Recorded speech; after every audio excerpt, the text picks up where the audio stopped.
or Broly or any of the Bankai or any of that kind of stuff. Just let me get past the concert, okay? Can I ask you guys to do that for me? Thank you, thank you. Yes, yes, you.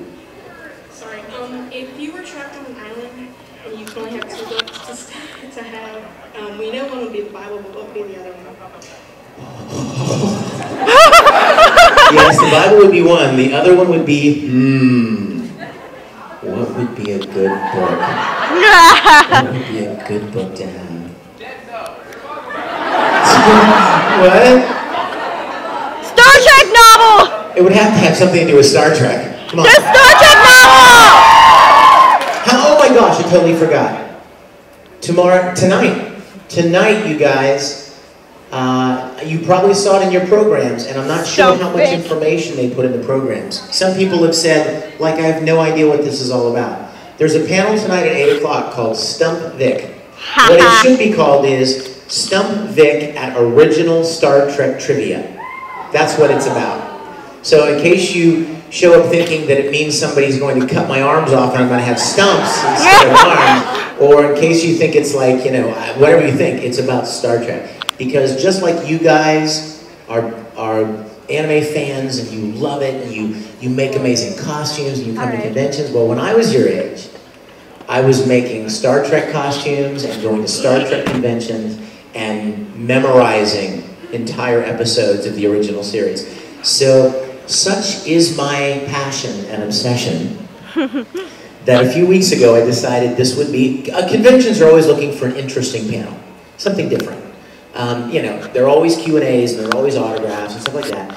So they said, hey, if you have any ideas for any different, interesting panels, why don't you tell us? And I'm like, oh, I got one. Let's do a Star Trek trivia panel. So you guys, in case you think I'm just messing around here, I'm pretty hardcore. So the 2 times that we've done this, the current tally is Vic 75, fans 6.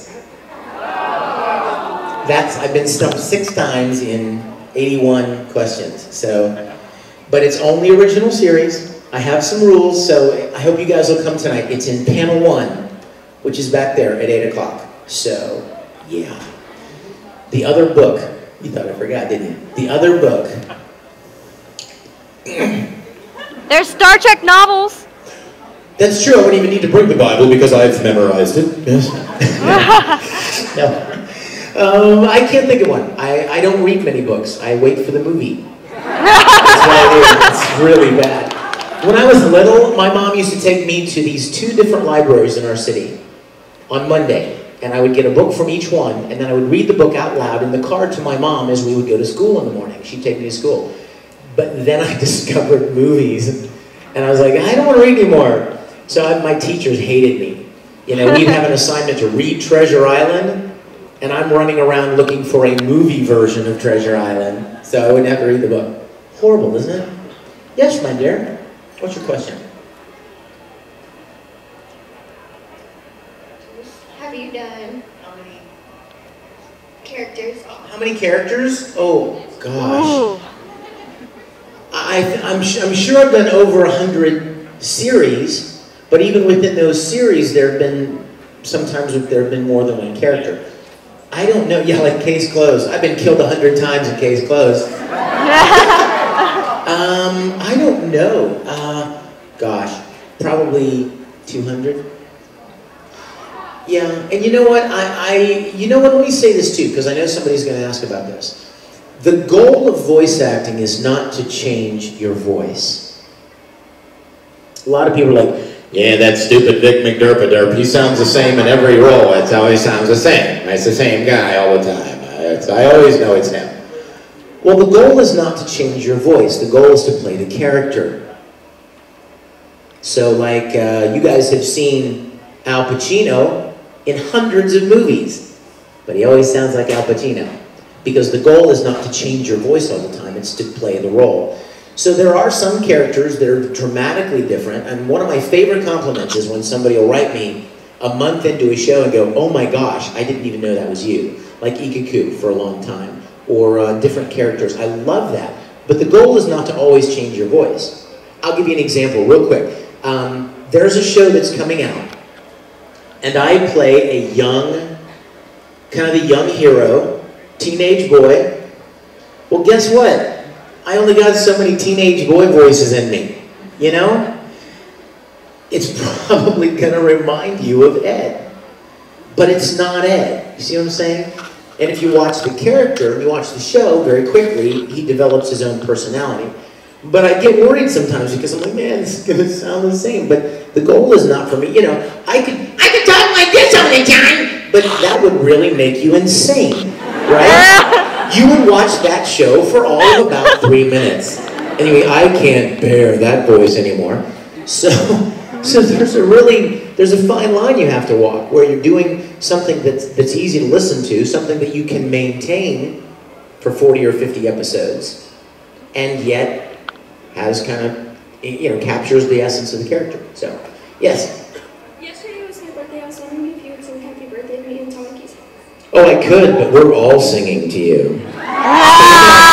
What's your name? Kaylin. This is Kaylin. Kaylin, have you ever been serenaded by, I don't know, 300 people? No. You're about to be. Everybody, this is Kaylin. We're going to sing happy birthday to her, okay? Stand in the middle, take your punishment. Let's do it. Happy birthday to you, Kaylin. Happy birthday to you. I love you, Kaylin. Happy birthday, dear Kaylin. Happy birthday to you.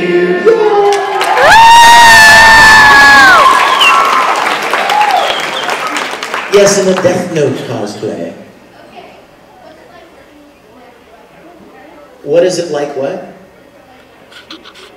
Maxie Whitehead is the coolest chick. She is awesome.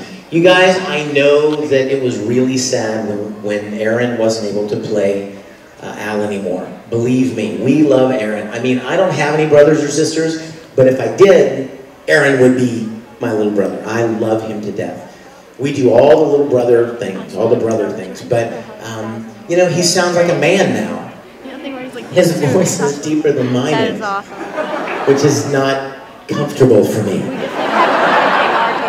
I mean, you know, as much as we would have loved him to be in the series, you know, I mean, you know, back, you know, you have these wonderful memories of brother, and now it's like brother. Ooh. And it's like, you know, Aaron, come down here. He's huge, he's tall, and his voice has dropped, and so they had to find someone else who could play Al. And I want you to know, Maxie Whitehead is kicking it great. You guys that have seen Brotherhood, she's doing an amazing job. So if you see her at a convention, you go up and give her a big hug and tell her she's awesome, okay? Because she knows that she has stepped into some big shoes, some big metal shoes. And I know she loves the character, and she's pouring her heart and soul into it. So you guys give her some encouragement. If you see her online, if you see her at a convention, yes. Yes. What are some of the most what? Random? Oh, some of the most random names that I've come up with for Kurogane and Tsubasa? Well, here's the funny thing, you guys. I could come up with a lot of random names, but they would never be allowed. I mean, we could never use them in the show. The most random one that we came up, that we were able to use, was Kurgerburger, which I thought rolls off the tongue nicely. So, Kurgerburger is my favorite.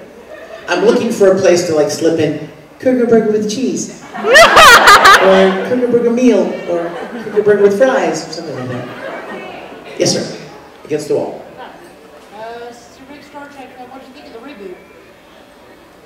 Don't throw things at me.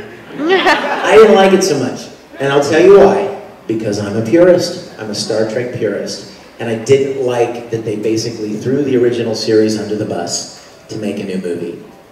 For me, there is one Captain James T. Kirk, and it's William Shatner. That's just the way I feel, you know? Everybody who's anybody, didn't you know that the Enterprise was not built on plains of Iowa? It was built in space. The gravity would never allow them to build a ship like that on surface.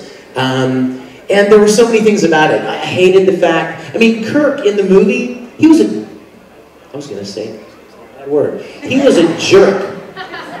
With a D, you know, the D word. He was a really jerk. He was really a punk. I mean, he rebelled against all the authority in front of him.